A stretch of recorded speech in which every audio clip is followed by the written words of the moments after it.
Hey guys, this is Link here, doing a build update on my previously Arc Stormweaver. I've just hit level 93, made a couple of changes to my build. You can see that I'm fully mana now, and I'm also playing Spark.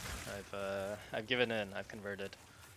A couple of reasons for this is that I felt like Arc was kind of slow in terms of clear speed, and some of the layouts were being annoying, like especially closed layouts. So I just felt like just converting into a very simple, um,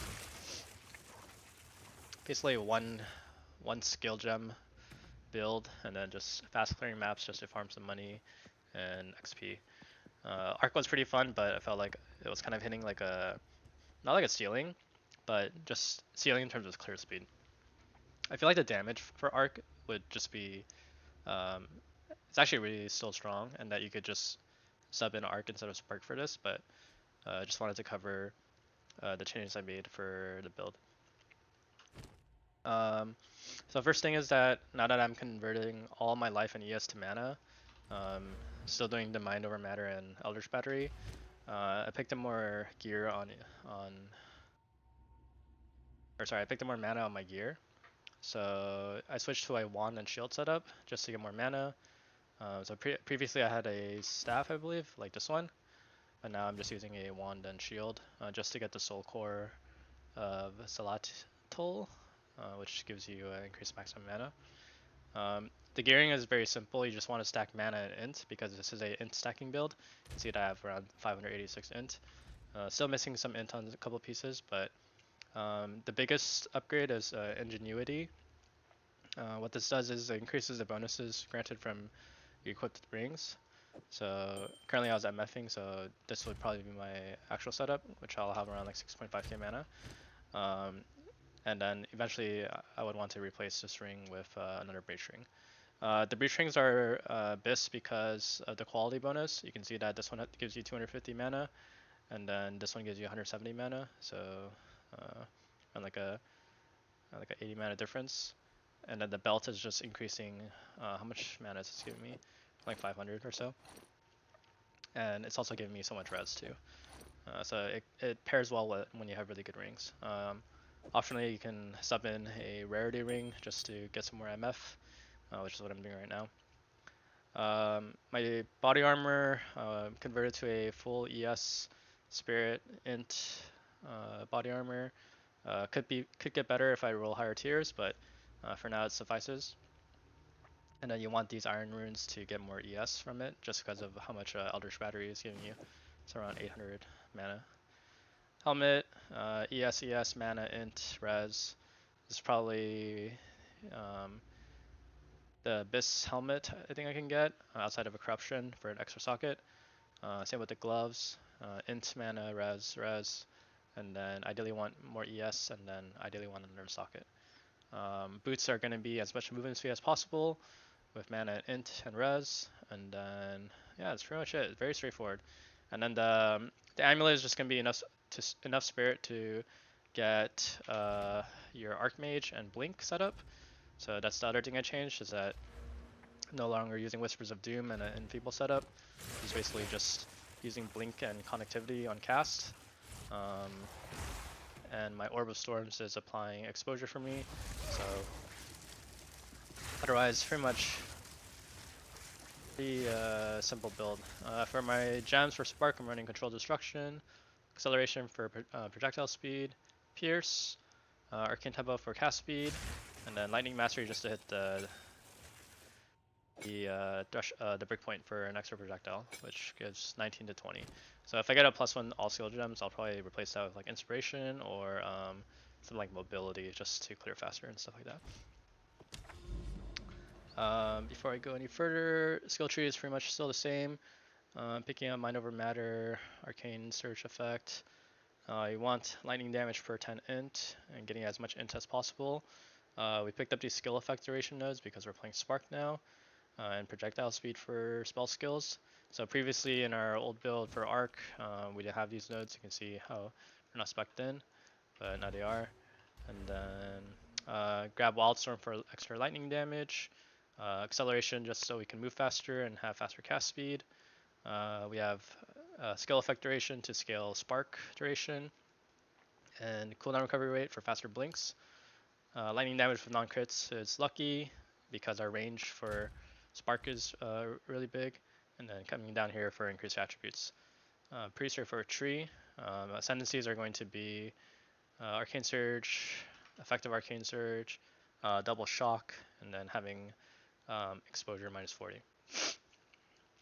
So to kind of go more in depth of how spark scales, when you cast a spark, you're casting all these projectiles, right? So you're casting like 20 projectiles or something like that, and then they're going to be kind of like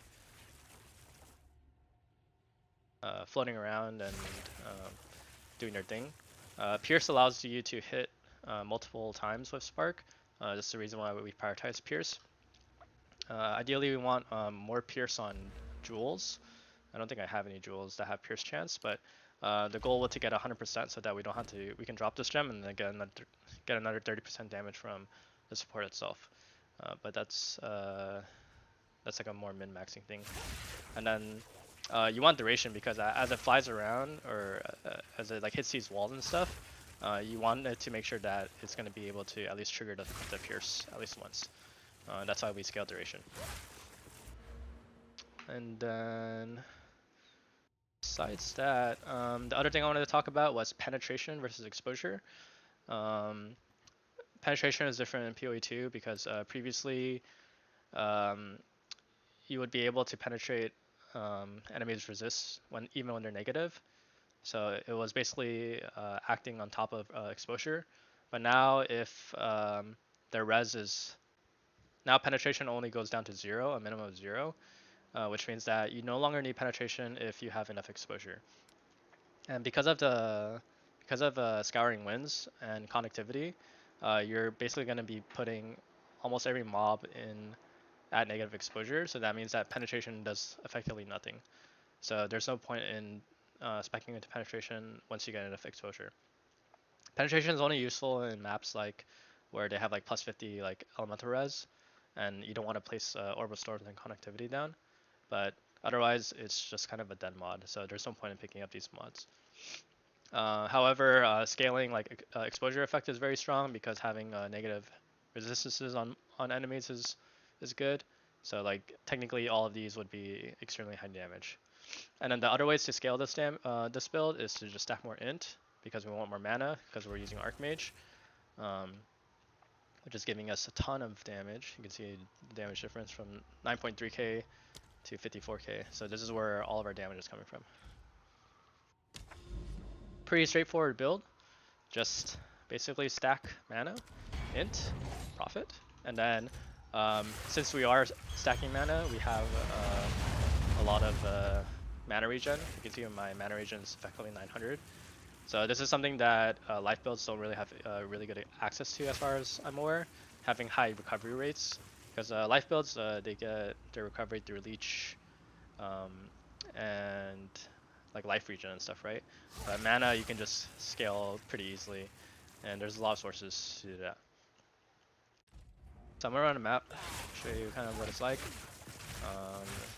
It's very kind of like brainless. It's literally PvE gameplay where I don't have to aim anymore, which kind of still internally arguing with myself if I'm enjoying this or not. But for now, this is the setup that I'm running, just to farm some money and get stronger, and then we'll probably some more full builds afterwards.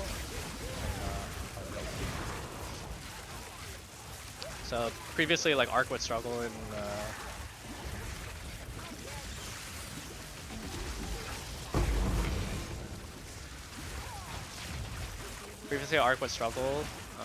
in close quarters like this because of just like the weird, I don't know how to say it, but you require line of sight to do damage. And then Arc also has a really low range too, if you look at the previous videos.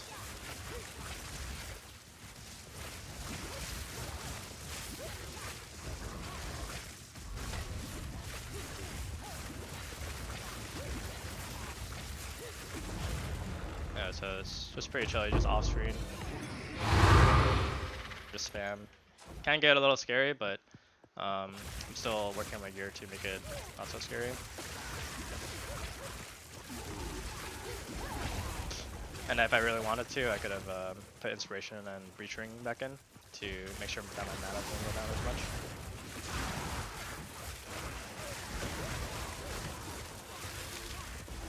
But for just recording purposes, just wanted to show you guys what it's like, kind of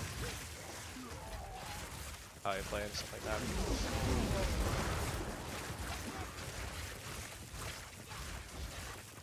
See how quickly it clears, and just pretty much like pretty well too. This map's pretty much done, so I'll leave. Yeah, that was the build. It's the build I'm playing so far. I'll probably be playing this until I just make more money and figure out what I want to do next. But that's pretty much the update.